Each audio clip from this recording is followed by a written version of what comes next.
Bonsoir à tous, bienvenue et merci d'être venus si nombreux à cette table ronde littéraire belgo-chinoise organisée par la librairie Filigrane qui nous accueille gentiment ce soir en partenariat avec IST qui est le centre de recherche sur l'Asie de l'Est et du Sud-Est de l'Université libre de Bruxelles. Alors, merci à IST, merci à Filigrane et sans plus tarder, laissez-moi vous présenter les invités d'honneur de ce soir. Donc directement à ma droite, donc à votre gauche, Isabelle Wéry. Isabelle Wéry, vous êtes actrice, formée à l'INSAS, metteuse en scène, chanteuse, autrice également, puisque pour ne pas citer, pour le citer, le personnage de votre dernier roman, Sweetie Horn, à la fin d'une longue tirade contre les académiciens, même à la mort, même en l'état de crabe lyophilisé, je crie autrice. Isabelle Wéry, mesdames et messieurs.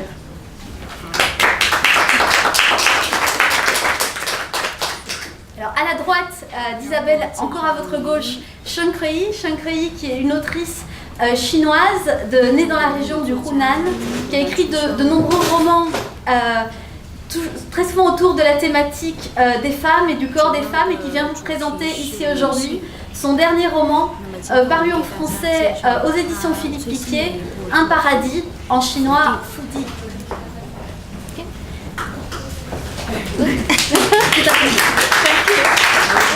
Et enfin, tout à fait à droite, la personne sans qui ce soir rien ne serait possible, ma collègue et traductrice pour la soirée, Wei Yuan.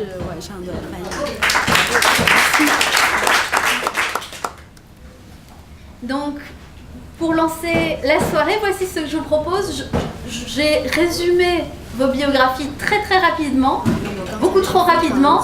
Donc je vous propose à chacune de vous présenter un petit peu et puis d'introduire l'autre en quelques lignes, puisque si vous ne le savez pas, Sheng Krei et Isabelle Wéry se connaissent, elles se sont rencontrées en Chine l'année dernière, et donc je serais curieuse d'entendre leurs premières impressions l'une sur l'autre.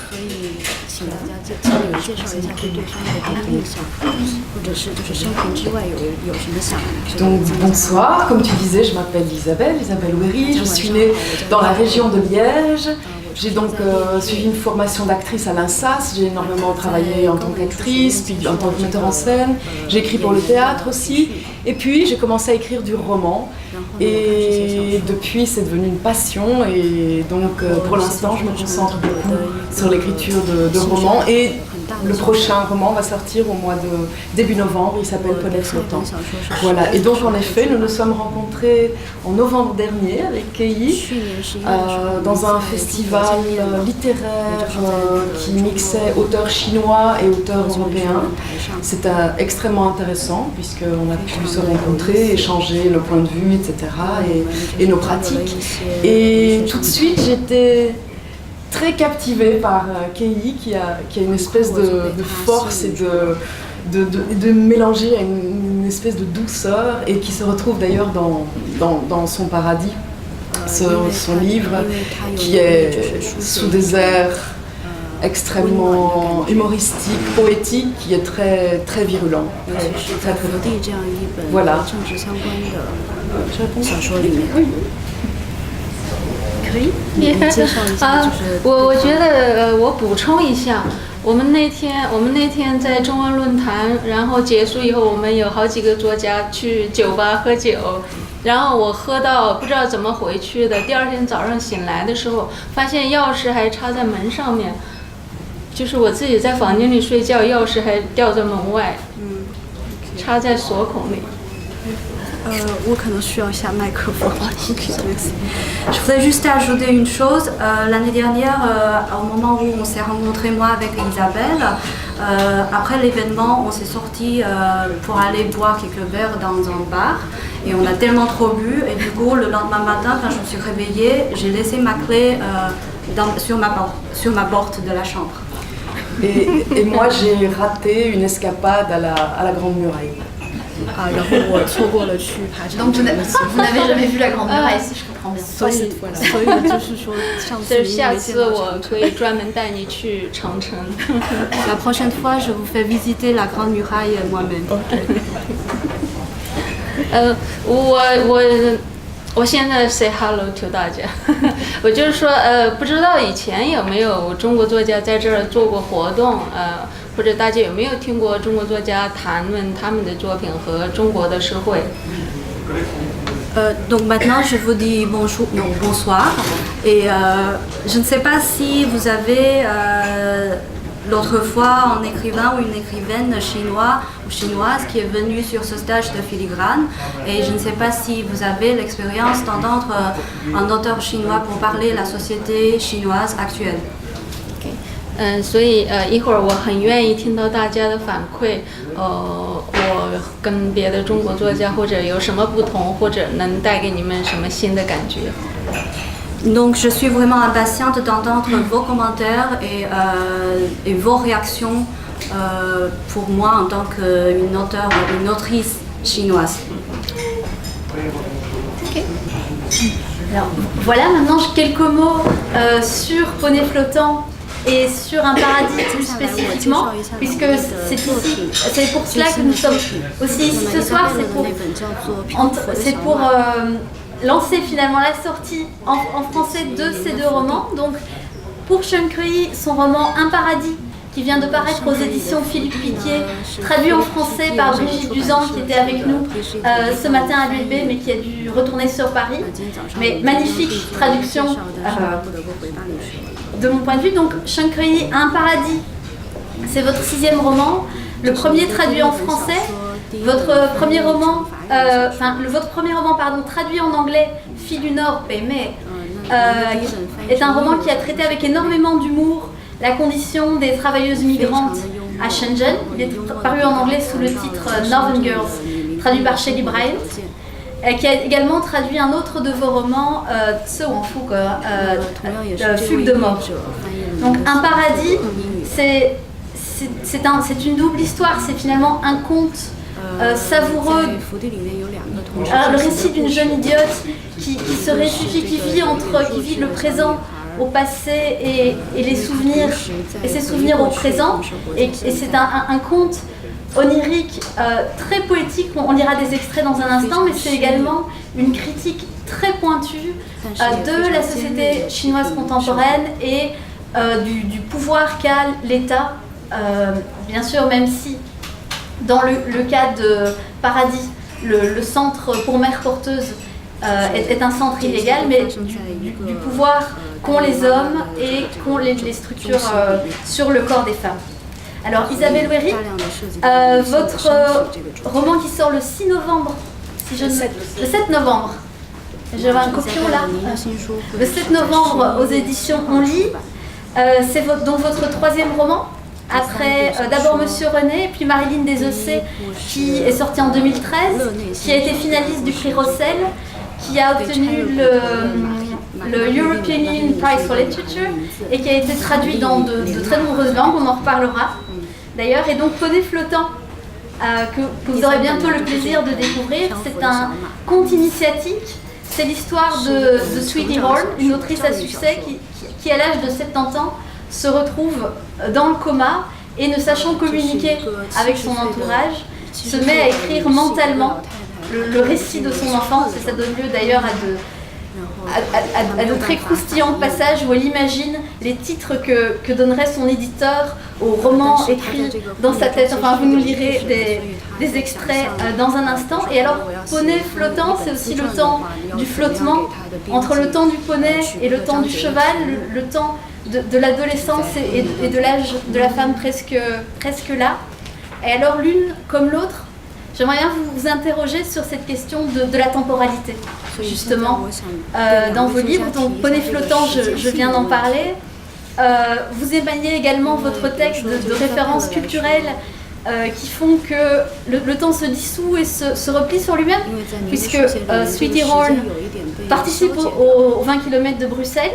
Elle voit le roi des Belges le courir, ça ne rappellera rien à personne, bien sûr, et puis en même temps, elle se souvient de son enfance, où elle voyait Downton Abbey. Donc ici, il y a un temps qui se détourne. Et Chen Keyi, dans votre cas, finalement, le monde est comme une double prison pour Wen Shui, pour la protagoniste principale, où elle peut sortir de l'une pour tomber dans l'autre, et elle n'a pour s'échapper que le rêve et le souvenir. Donc souvenir, je le disais à l'instant, quelle vie au présent et le rêve au passé. Donc voilà, la question du temps, l'une comme l'autre, j'aimerais beaucoup vous entendre. Et dans Poney flottant, c'est vrai que c'est un roman, il y a deux temporalités. Il y a celle du coma, cette femme âgée qui se remémore un passé, le temps où elle était enfant. Et donc il y a ce mouvement de ce corps alité dans un lit, incapable de communiquer, donc qui entre dans une espèce de monologue allongé et qui narre, qui se raconte dans sa tête mentalement ses années d'enfance. Donc on a deux climats, une nuit et le jour. J'ai cherché aussi à ce que tous les temps soient mélangés. En effet, il y a des anachronismes, il y a une espèce de temps non-temps pour donner une forme d'universalité, ok, ça se passe en Belgique, mais est-ce vraiment en Belgique? Ça se passe en Angleterre, mais est-ce vraiment en Angleterre? Le pays d'égal. Le pays d'égal, oui, je l'appelle le pays d'égal. Mais donc, c'est un temps flottant, oui. C'est d'ailleurs, voilà, Poney flottant. C'est une dame entre deux temporalités. Voilà ce que je peux dire. OK， 我觉得这个小说中的时间和空间是一个非常有趣的问题，其实也是小说充满魅力的一个最重要的因素。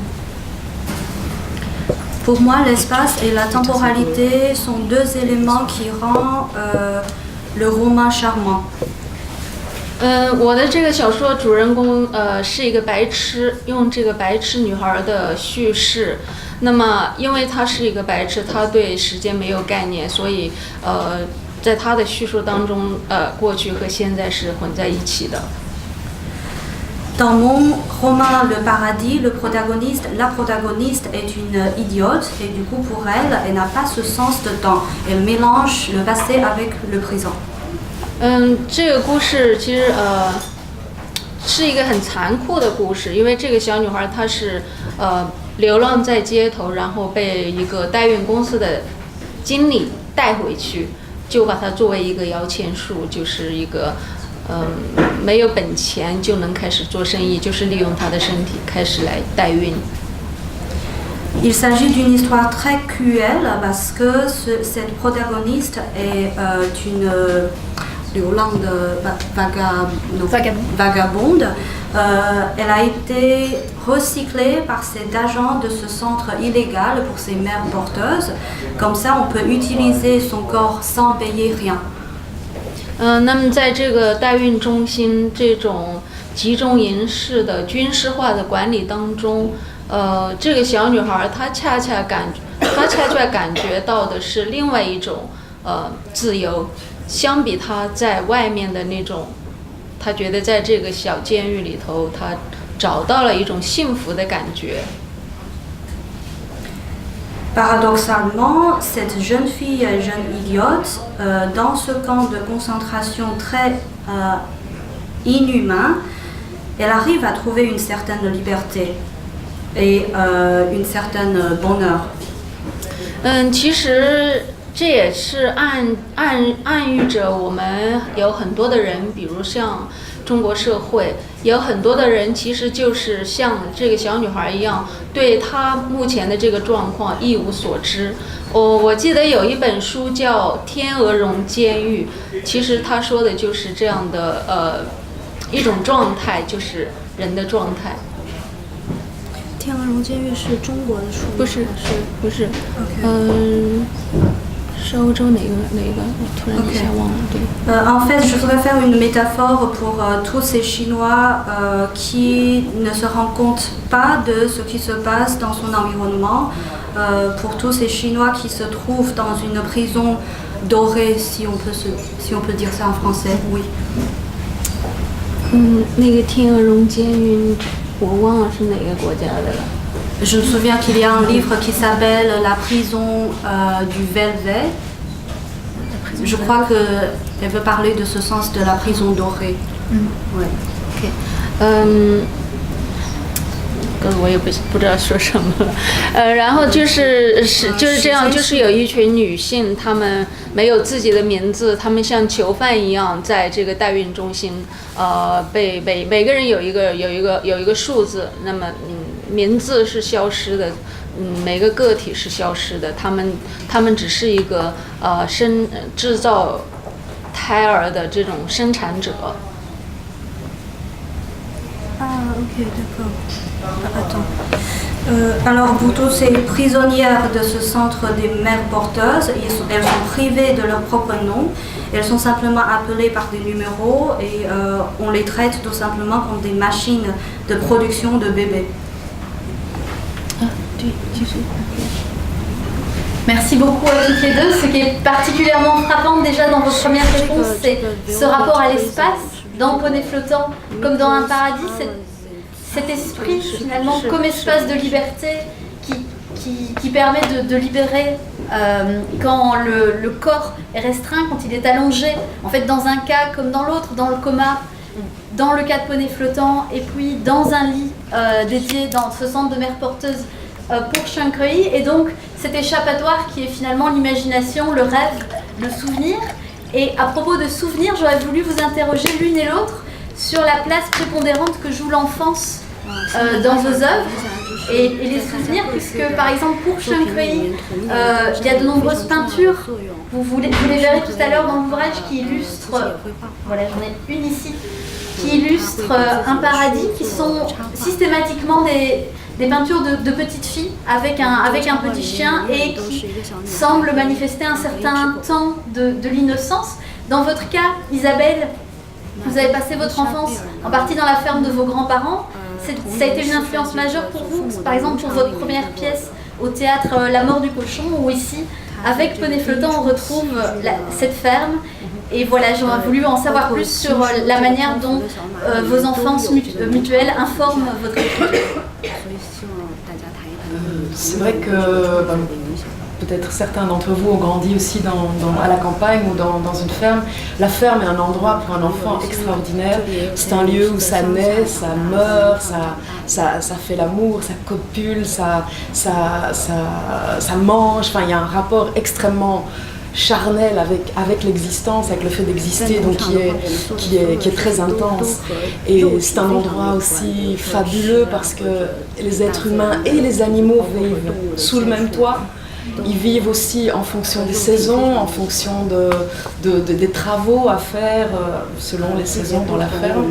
Donc c'est un grand lieu où animaux et êtres humains vivent dans le même temps et très en contact avec la nature. Moi j'y reviens toujours à la ferme. Mais bon, celui-ci, là, dans Poney Flottant, c'est vrai, j'ai utilisé des détails de mon enfance à la ferme, mais que j'ai beaucoup trituré évidemment, et j'ai un regard un peu plus critique sur un certain milieu fermier, c'est vrai, un certain milieu fermier du temps passé, je dirais. Et voilà, la ferme, c'est un lieu quasi shakespearien, donc il peut se passer de tas de choses, donc ça me semblait intéressant pour moi de replonger dans ce secteur-là. Et puis, j'ai aussi utilisé pas mal de souvenirs de mon enfance, les premiers voyages qu'on a fait à l'étranger. C'est l'Espagne. Avec mes parents, on est partis dans l'Andalousie. Et c'était de passer de la ferme dans le Condro à l'Andalousie, avec ses palmiers, ses 40 degrés, et surtout les premiers contacts avec une langue étrangère, on était des gamins qui venaient un peu du monde entier, donc on se retrouvait dans un jardin, c'était pour moi une ouverture à l'existence, et certainement j'en ai gardé le goût du voyage. Je voyage beaucoup et c'est là qu'est né vraiment mon goût de l'autre, Alors oui, l'enfance comme terrain d'exploration en écriture, c'est là où tout se fomente, où tout s'est construit, et pour moi c'est un terrain précieux. Shunkrei, je vous laisse rebondir. Allez-y. 对童年对一个作家的写作的重要性是不言而喻的。我每说短一些，这样。好，谢谢。对，这样好的。J'accorde beaucoup d'importance à l'enfance, surtout en tant qu'autrice. 我记得马尔克斯就说过一句话他说他所有的写作就是为了把他的痛苦以一个文学的方式去妥善的安放。Alors, il y a un écrivain qui s'appelle Marx. Karl Marx. Garcia Marx. Ah, Garcia. Marx de l'Amérique latine qui s'appelle... Garcia Marquez. Marquez, d'accord, pardon. Ok. Marquez, il a dit qu'il écrit tout simplement pour trouver une place et bien mettre toutes ses douleurs dans ces places-là. 对我来说，我不需要出国去了解别人的生活。我在我的一个乡村，就我的童年，我已经够我写，我觉得就已经够我写一辈子。那么 Pour moi, je n'ai même pas besoin de sortir de la Chine, d'aller à l'étranger pour chercher quelque chose à écrire. Pour moi, l'enfance, c'est déjà une source inépuisable pour mon écriture. 在我目前为止的所有作品当中，我想80%都是跟我的故乡的土地、人和事有关系的。80% de mes œuvres sont liées à mon village natal et à mon enfance. 他们不单单在这个乡村生活，他们还迁移到城市，他们的命运开始一番新的这个呈现。Ces gens de mon village natal, ils ne vivent pas que dans le village, ils migrent aussi dans les villes. Donc leur destin m'inspire beaucoup sur l'écriture des romans. 比如北妹的主人公就是乡村一个非常性感的小女孩，她走到城市，走到最现代化的中国南部城市，那么她的一个遭遇。Par exemple, si on parle de mon deuxième roman Filles du Nord, la protagoniste est une jeune fille venant du village, très sexy, mais elle est sortie de son village pour travailler dans la ville du sud de la Chine, la ville la plus moderne. Donc, ce qu'elle va éprouver dans cette ville-là, je trouve ça très intéressant pour écrire un roman. 可能大家都没有办法想象。像我这个年纪，都是小时候是挨过饿的，是没有东西吃的，度过了那样饥荒的那种时期。Peut-être pour vous, c'est hors de votre imagination qu'une femme de mon âge en Chine, on a eu cette période de ne pas avoir assez à manger. 那就是为什么我现在写作依然关注的是农村的女性、农村的人的生活，因为这个社会，这个国家对农村的人这种制度充满了不公平。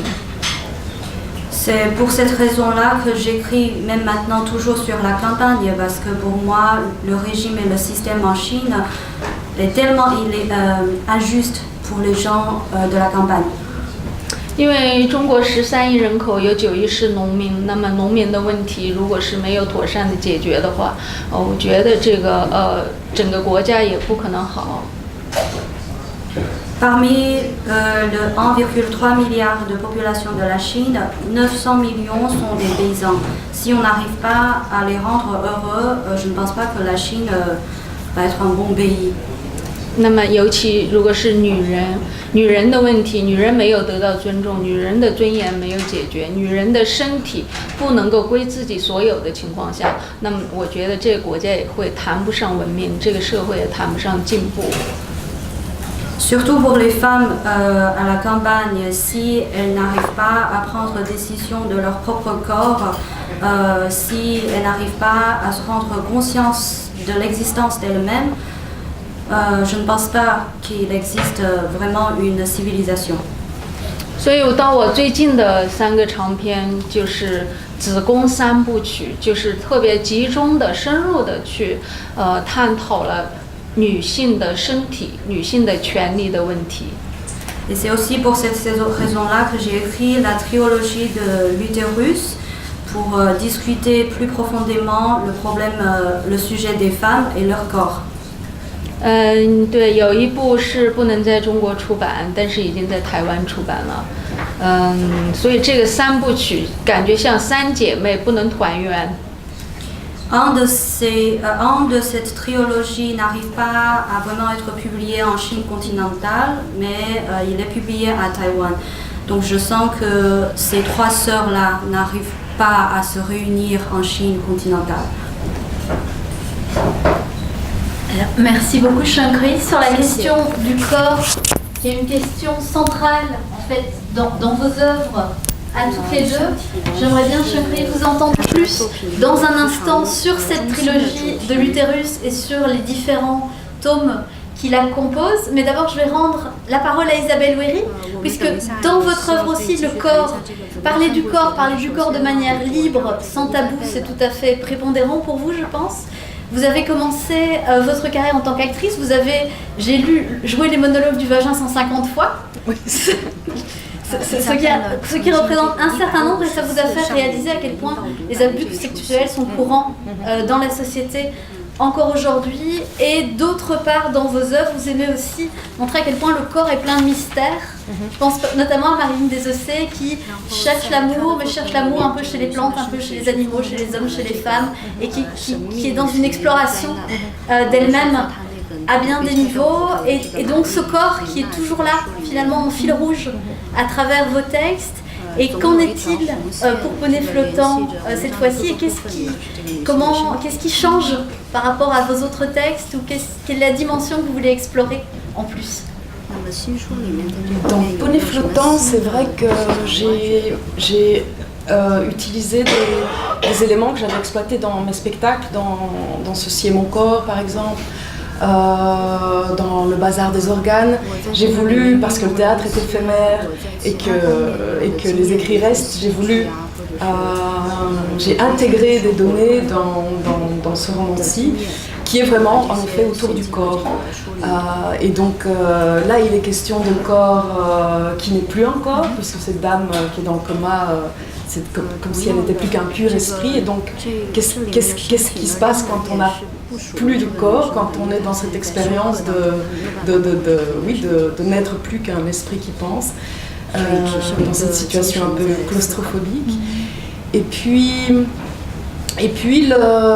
l'histoire de la petite fille donc, qu'on appelle Poney, qu'on finit par appeler Poney parce qu'elle arrête de grandir, c'est l'histoire d'un corps qui arrête de grandir aussi.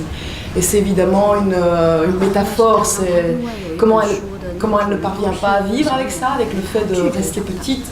Mais c'est comme tout un chacun, voilà, il y a toujours des choses qu'on n'accepte pas dans son corps, qu'on voudrait plus grande, plus petite, moins grosse. Enfin, voilà, donc c'est toute une métaphore de cette chose-là. C'est vrai que vivre, l'expérience de vivre, enfin, pour moi, passe très fort au travers du corps. Et donc, expérimenter la vie au travers du corps, c'est une chose extraordinaire. Et donc, c'est une espèce d'hymne au corps, moi, je dirais, ce moment. Voilà. Ces capacités incroyables qu'on a en tant qu'être humain de sentir, de bouger, d'entendre.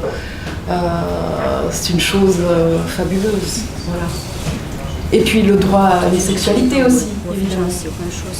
Il y a beaucoup aussi de questions de sexualité, d'initiation à la sexualité chez Poney Flottant. Et voilà, c'est tout le chemin qu'on fait chacun dans nos vies.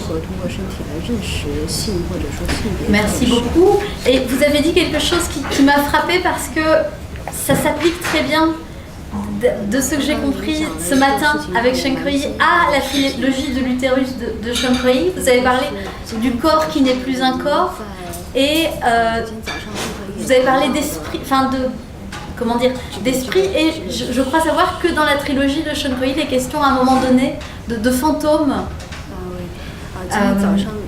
Pouvez-vous nous en dire plus? Je vais lui laisser, je vais briser le suspense moi-même, je vais lui laisser révéler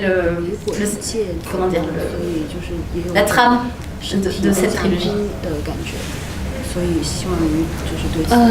对，这个像女鬼租借子宫是子宫三部曲的第一部曲，在台湾出版的《警徽》。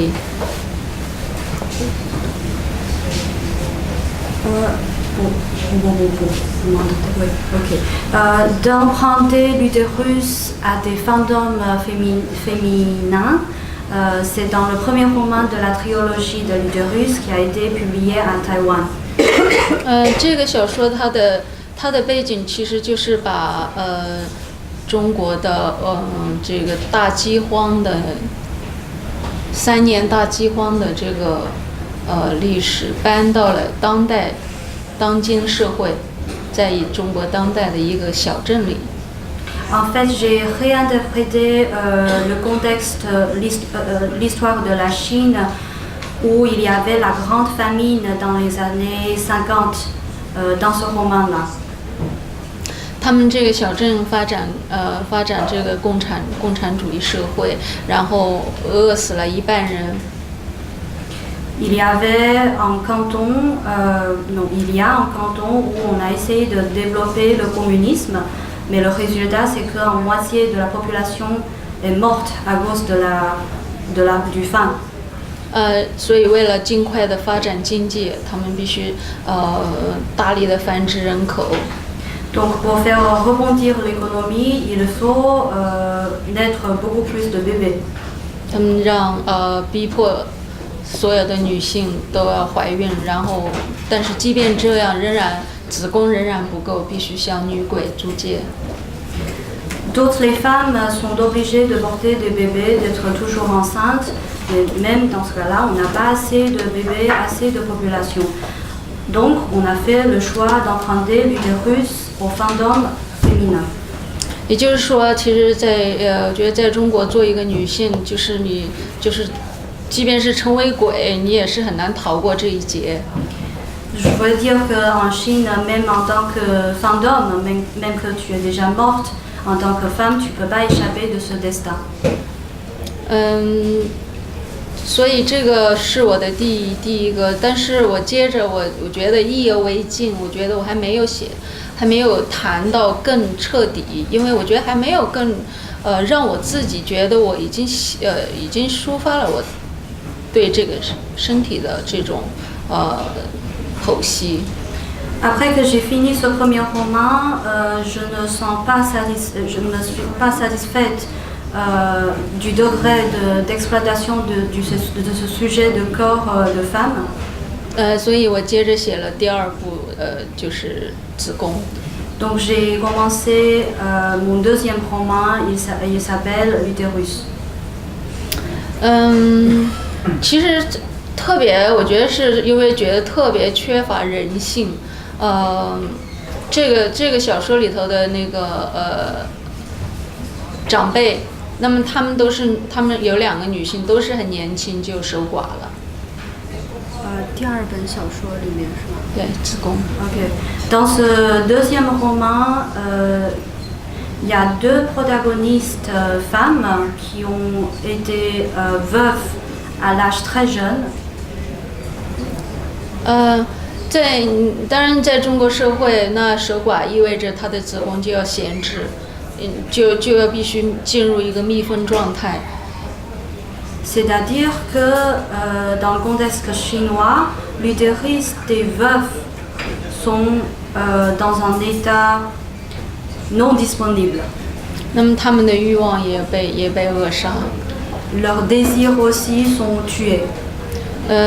可是，在他们更年轻的这一代女性身上呢，她们因为生育的问题，那么她们的身体需要，她们的子宫要接受各种各样的检查。Mais pour les plus jeunes générations, l'utérus des femmes doit accepter beaucoup d'examens médicaments pour que ces utérus puissent produire des bébés sains et saufs. 对，其中有的是进行了绝育手术，有的是因为上环子宫跟那个环长在一起，必须把这个子宫也摘除了，还有堕胎等等。Par exemple, certaines ont reçu des opérations d'anti-acception,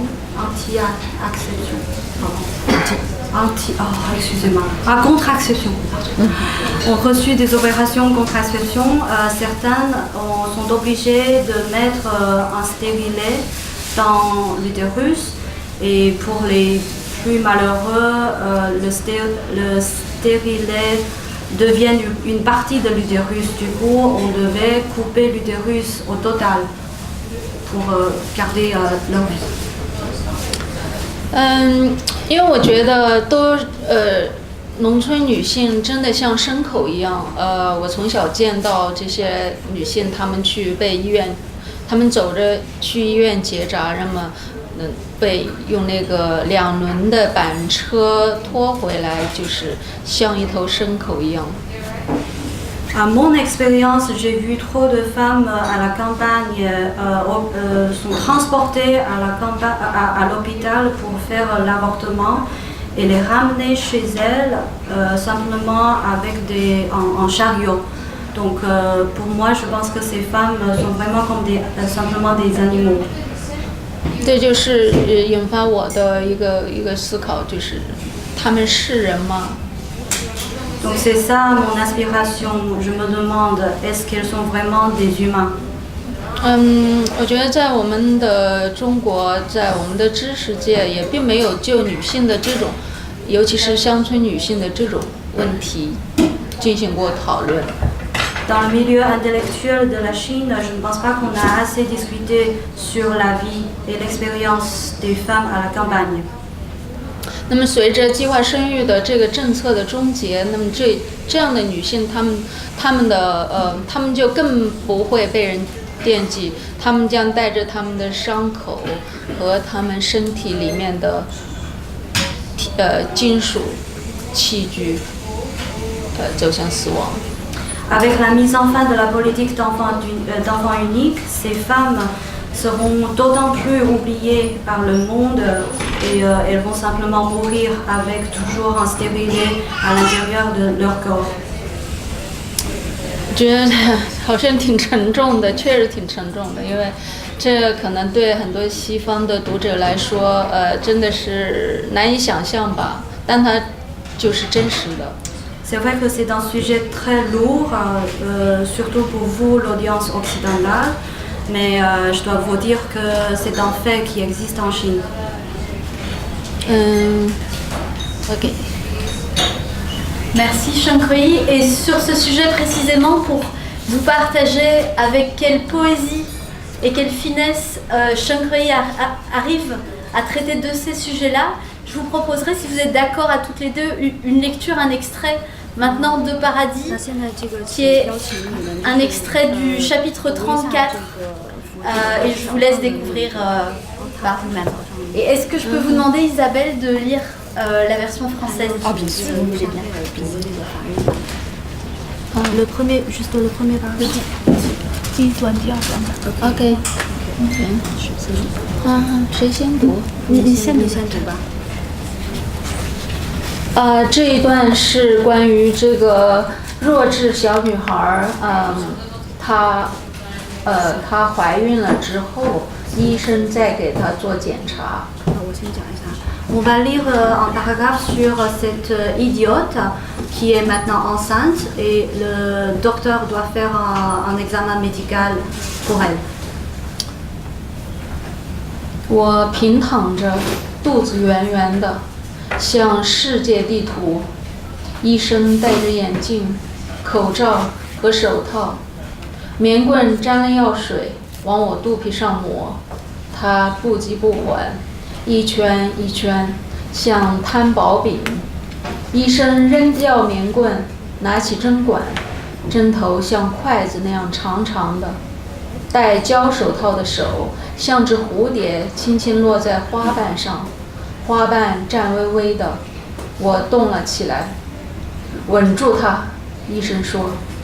他们要捉住一只蜜蜂，蜜蜂的翅膀被按住了，腿被压住了，脑袋也被卡住了，发烫的针头钻进肚皮，一路烧下去，泥墙上凿出墨黑的蜜蜂洞，蜜蜂待在窝里，稻草棍戳中它，洞里传出温温的哭声，蜜蜂颤动，稻草棍也颤动。我觉得我应该解释一下这一个情节，可能这是，我想你们可能都不太知道，因为你先讲，看。要不然等他念完了以后，他们听懂了再念什么以后再解释吧。OK. Elle veut simplement donner des explications à cette scène, mais je lui ai proposé d'attendre la lecture en français. Je sais pas vous, mais je suis fascinée par les sonorités de la langue chinoise. Donc, je suis étendue à plat sur le dos. Mon ventre, tout rond, ressemble à un globe terrestre. Un médecin, portant lunettes, masque et gants, me badigeonne la peau du ventre avec un bâtonnet de coton imbibé d'une lotion. Il prend son temps, passe et repasse en cercle, on dirait qu'il étend de la pâte à crêpes. Puis il jette le bâtonnet et prend une seringue dont l'aiguille est aussi longue que des baguettes. Quant à sa main, dans le gant en caoutchouc, on dirait un papillon légèrement posé sur la pétale d'une fleur qui frémit doucement. Je bouge. Tenez là, dit le docteur. On dirait qu'ils veulent attraper une abeille en lui coinçant les ailes. Il me serre les pieds, m'immobilise même la tête. Une aiguille brûlante me perce la peau du ventre et pénètre en embrasant tout sur son passage. Dans le mur de terre est creusé un trou d'abeille d'une encre noire. Elle est dans le trou, l'abeille. On la pique avec une tige de paille de riz. On entend des pleurs sourds venant du fond du trou. L'abeille tremble. La tige de paille de riz aussi.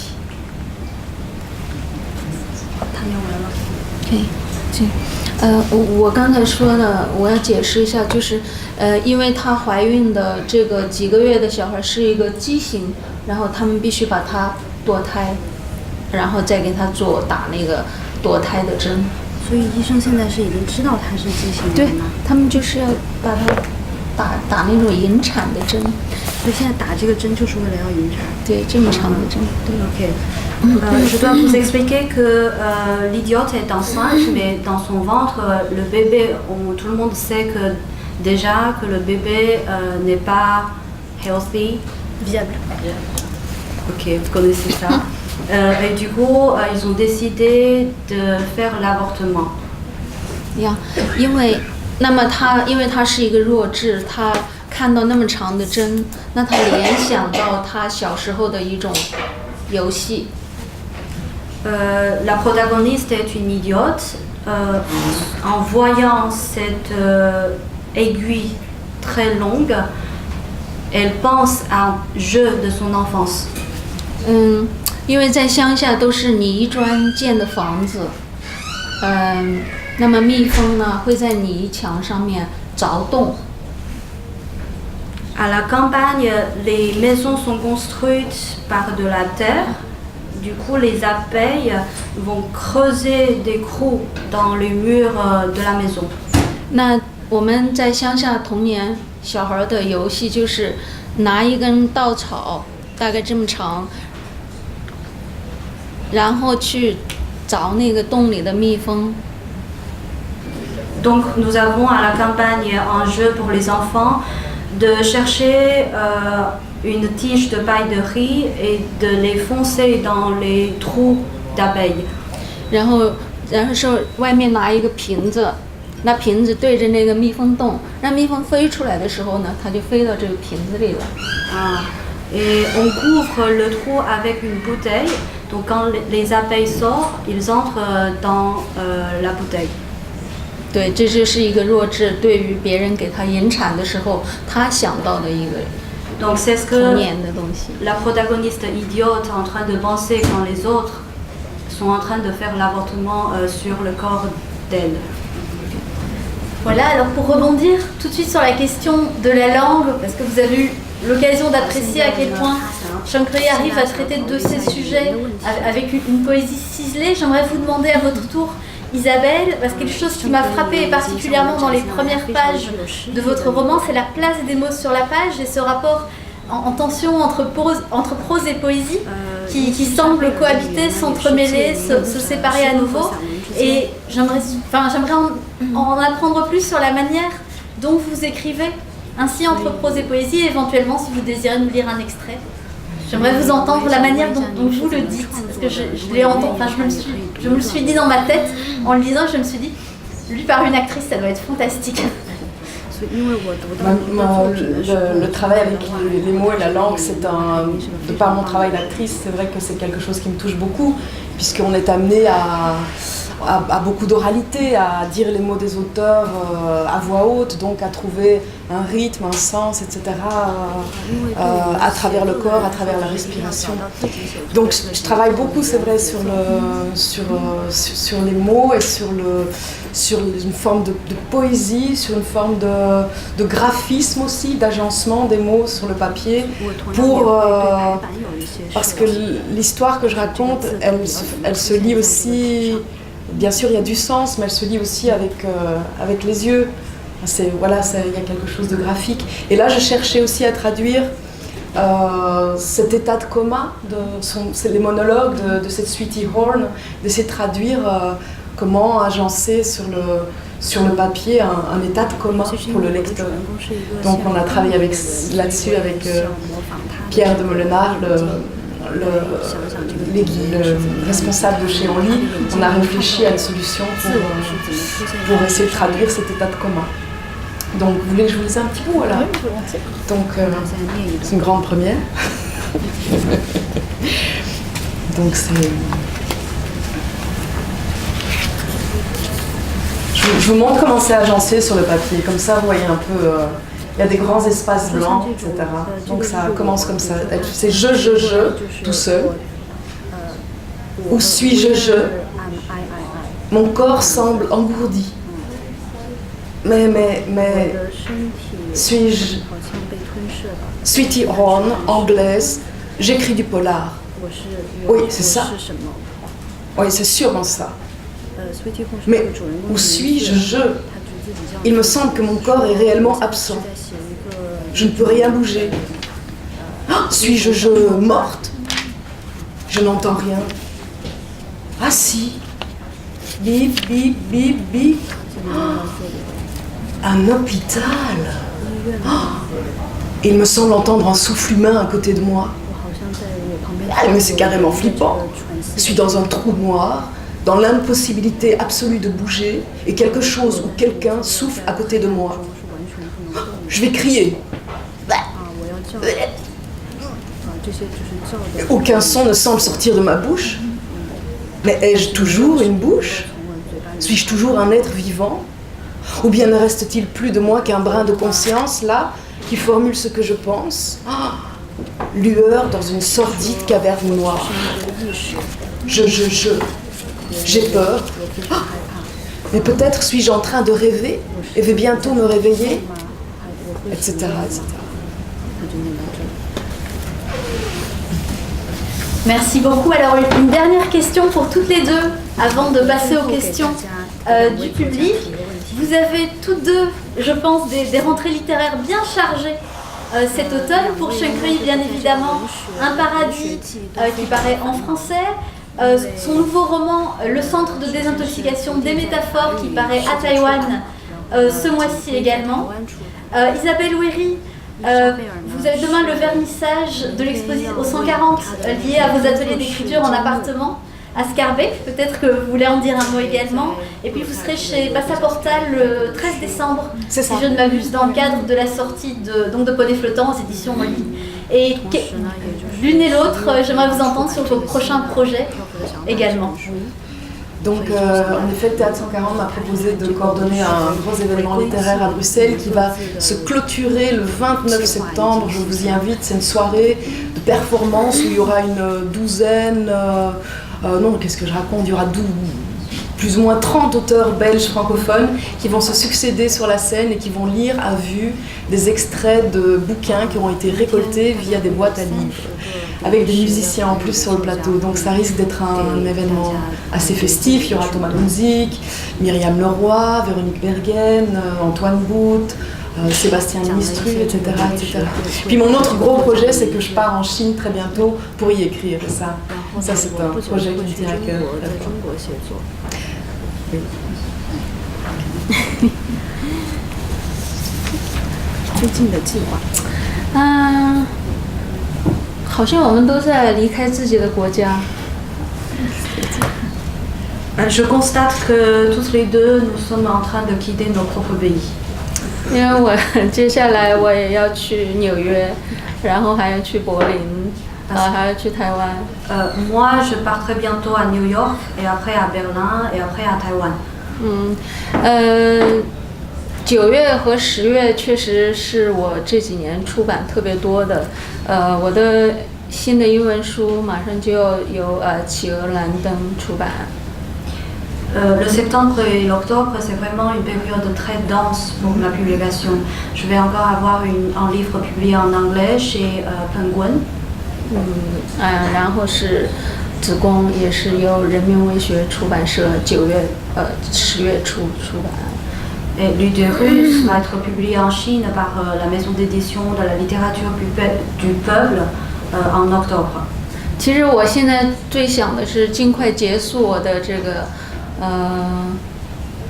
什么 book tour 书的旅行，有关书的旅行。En fait, ce que je veux vraiment, c'est de bientôt finir ce tour de livres. 因为我已经在被我的一个新长篇的构思就是搅得有点心神不宁，我特别想回到我的书桌开始创作。Parce que maintenant, je suis tellement hantée par l'initiative d'écrire un nouveau roman et je veux vraiment de me mettre encore devant mon propre bureau en Chine. 其实，在创作时间比较久的时候呢，其实又特别渴望出去跟朋友见面，跟读者交流。Mais si j'écris trop longtemps devant mon bureau, je veux sortir et rencontrer l'audience. 所以我觉得我会在法国、比利时，我带着很多美好的回忆，带着你们的每一张笑脸回去，我开始我平静的我的第11部长篇的写作。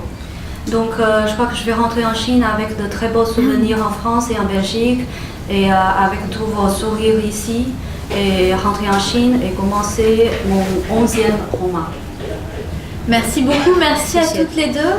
Est-ce que vous auriez des questions brûlantes après un tour d'applaudissements?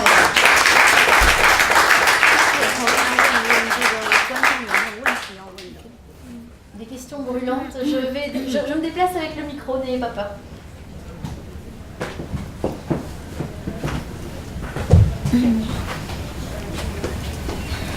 Merci.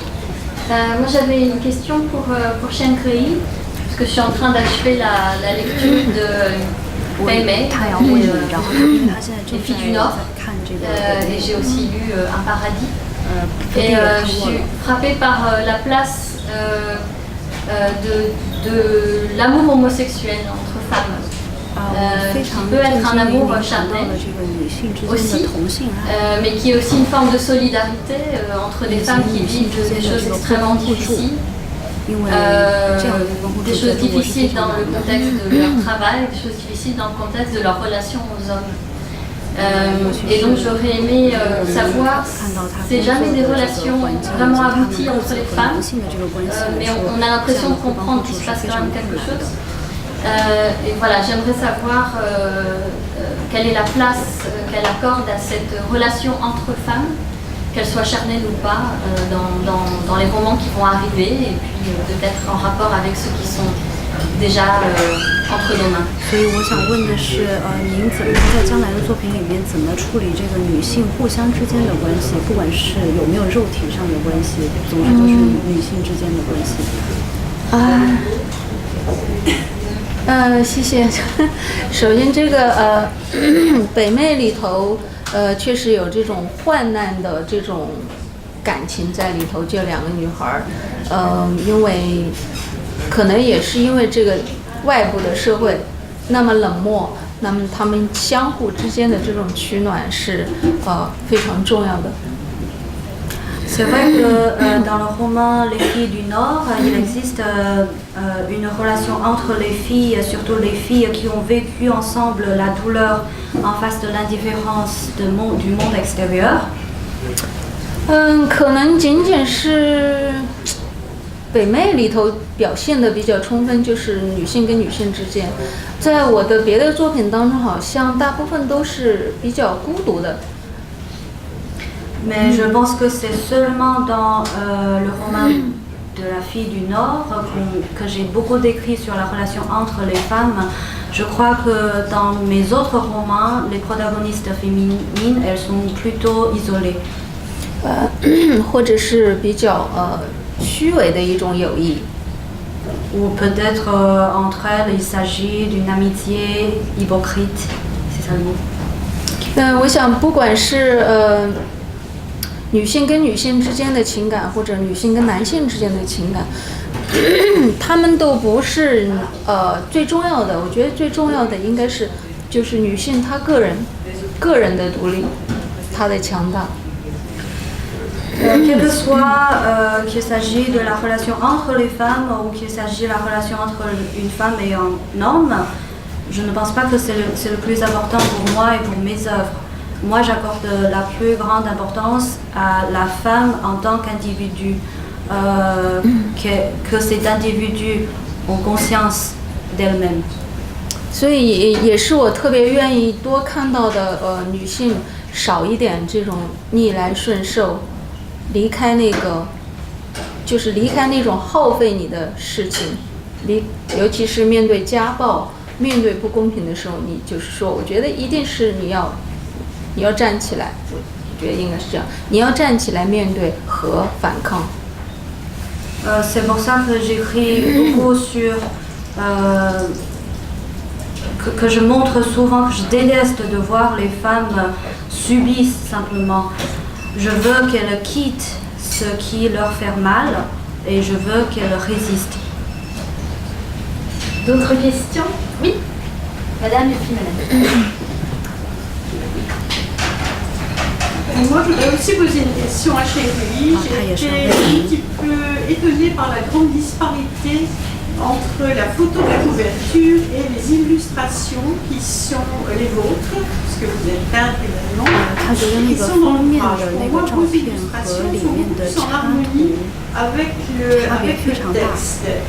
Cela dit, il est tout à fait possible que le choix de la couverture de l'édition française ait été fait par l'éditeur, mais ça m'intéresserait de savoir quelle est votre réaction par rapport à ce qui finalement représente aussi quelque part les deux aspects de votre livre, l'un beaucoup plus poétique, beaucoup plus doux, et l'autre beaucoup plus cru, beaucoup plus actuel, qui est celui de la couverture. 我知道这个封面很有可能是这个出版社选择的，但是我还是很希望能听一下，就是您怎么看这个封面，因为这个封面就是您的书里面又有诗意的一面，又有残酷的一面，但是我认为这个封面只是谈到了这个残酷的一面。我觉得这个问题很有趣，我也是才意识到。这个封面给我看的时候呢，我特别喜欢，因为它表现了一种女性的压抑和站不起来的一个状况。Votre question est très très intéressante parce que je viens de me rendre compte que en fait cette couverture m'a beaucoup plu. Cette couverture montre une femme qui n'arrive pas à se tenir debout. Donc ça montre sa dépression. 但是在这个插图呢，它又恰恰体现了另外一面，因为这个插图的内容呢，其实它源自这个女孩内心的那种回想或者说想象。那么这些插图是充满温暖的和温馨的、柔软的、美好的东西。Et par contre, les illustrations à l'intérieur du livre décrivent le souvenir de cette petite idiote. Donc c'est le côté doux et tendre de cette protagoniste. 所以我想我的出版人编辑他们一定是也经过了非常慎重的考虑的，恰恰也体现了这个书的两面，一条线是非常残酷的，另外一条线呢，它又是极具温暖的。Je crois que mon éditeur a beaucoup réfléchi pour choisir une telle couverture, pour montrer à la fois avec la couverture la cruauté de mon histoire, mais aussi à l'intérieur avec ses illustrations, l'autre côté très doux, très tendre de l'histoire. OK， 我要问一下伊莎贝尔一个问题，我想问，就是说，欧洲女性她们解决了她们所有的问题了吗？ Moi, je voudrais poser une question à Isabelle, c'est que est-ce que les femmes européennes, elles ont résolu tous leurs problèmes? Non, je ne pense pas. Je ne pense pas, mais on y travaille. Et puis oui. Comment répondre de manière concise? Mais c'est clair que, enfin, depuis quand même depuis quelques temps, hein, ça bouge beaucoup. Il y a quand même de grands pas en marche vers une forme de parité. On sent que le patriarcat est un peu en train de vaciller à certains égards. C'est en route. Beaucoup de familles travaillent, beaucoup d'hommes aussi. 因为我们中国女性，或者说一些女性没有地位的国家的女性，她们还在努力要达到西方女性的这样的一个地位。我不知道你们现在要再要我追求的会是什么样的一个状况，我真的不知道。Parce que pour nous les Chinoises et aussi pour toutes les femmes dans des pays sous-développés, je dirais que le monde occidental devient déjà un standard pour nous.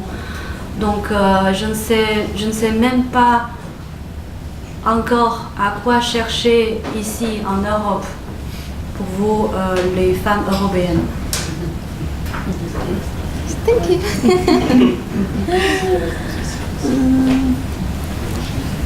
Oui, je voulais aussi poser une question. En fait, vous parlez des femmes, c'est clair, j'ai rien contre, mais il y a l'homme aussi qui compare à tout ça. Ces bébés, ils ne sont pas venus par hasard dans l'utérus, donc il y a des hommes. Cette fabrique de bébés, ce paradis, les hommes, quel est leur rôle et quelle est la réaction de ces femmes vis-à-vis de ce système, de l'homme en général, et de l'homme qui veut un enfant à tout prix, par exemple. Pourquoi ces utérus sont-ils en fait mis en vente, quoi, comme ça, comme une machine? Et là, bon, je n'ai pas lu le livre encore, ce que je vais faire, mais j'aimerais savoir, parce que cette fillole, elle semble en fait subir, accepter, elle ne sait pas trop pourquoi. Enfin, d'après ce que j'ai pu comprendre. Et moi, j'ai l'impression qu'il devrait y avoir une sorte de révolte de la femme, de se faire traiter comme ça.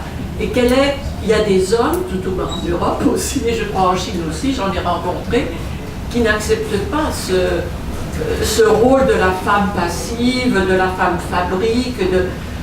Donc, je voudrais savoir, dans le livre, et votre position, le rôle de l'homme par rapport à la femme, par rapport au rôle de l'utérus, par rapport à l'enfant. 我就是想问一下， je me suis fait comprendre. je crois que oui， 就是在男性在面对这种，比如说女子宫被出卖的时候，是一个什么样的态度？因为我们看到女性在这种情况下理应是要反抗的。那么总而言之，就是说男性的态度是不是？男性是充当一个经纪人的角色呀，他们是充当一个经理人的角色。因为是男权社会嘛，就是父权社会。那么，女性是在他们眼中，他因为不尊重女性，那么他们只是一个工具或者是一个道具。我觉得他们可能是没有理解，就是说这些代孕的妈妈，不是被比如说他们可能是被一对夫妇要求要生这个孩子，而不是被一个男人要求要生这个孩子。他的问题是出于因为他没有读过这本小说，所以我觉得他应该是这样理解的。那我补充一下。OK. Alors, Madame, je crois que vous n'avez pas encore lu le roman, c'est ça? Je comprends votre question. Moi, je parle de moi-même. Parce que peut-être vous croyez que pour toutes ces mères porteuses, elles sont à la demande d'un certain homme. Mais ce n'est pas ce qu'elle a écrit dans le roman. Les mères porteuses sont demandées par des couples qui n'ont pas cette capacité biologique. Et donc, elle a répondu que l'homme dans le roman, il joue simplement le rôle d'un agent. Donc, c'est cet homme-là qui cherche ces couples qui veulent des bébés et c'est lui qui établit un contrat entre ces deux parties-là. Mais vous lirez dans le roman, certaines femmes se révoltent. Elles font des grèves, elles s'opposent, oui. Et c'est là où c'est très fort, ce roman de Shen-Kei, c'est qu'elle décrit une Chine capitaliste à l'extrême actuelle et que ces femmes se révoltent. Donc, il y a cette révolte des femmes quand même. C'est pour ça que j'avais l'impression qu'il y avait une certaine passivité, d'après ce que j'ai entendu, mais... Non, ce n'est pas le cas, justement. C'est là où le roman est extrêmement, je dirais, subversif. Et je voudrais, enfin, je suis vraiment très heureuse de connaître Shen-Kei. Je suis quelqu'un que je trouve extrêmement courageux. D'écrire ce qu'elle écrit dans la Chine actuelle, et son éditeur aussi est un éditeur courageux, voilà. C'est remarquable. Et si je peux ajouter, le roman vraiment très beau dans ce qu'il dénonce, mais aussi le style de Shen-Kei. Elle qui est peintre, elle utilise vraiment la littérature comme un art visuel et donc elle utilise énormément d'images, de couleurs, de sensations. Oui, mais elle fait ça vraiment... La plume et le pinceau, c'est pareil. Voilà. Et c'est vraiment très beau.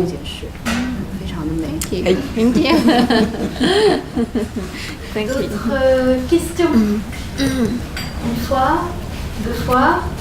Alors, s'il n'y a pas de questions, je tiens à remercier nos deux autrices ce soir, ainsi que Wei, pour la tâche toujours extrêmement ardue de l'interprétation. Merci à toutes les trois. Excusez les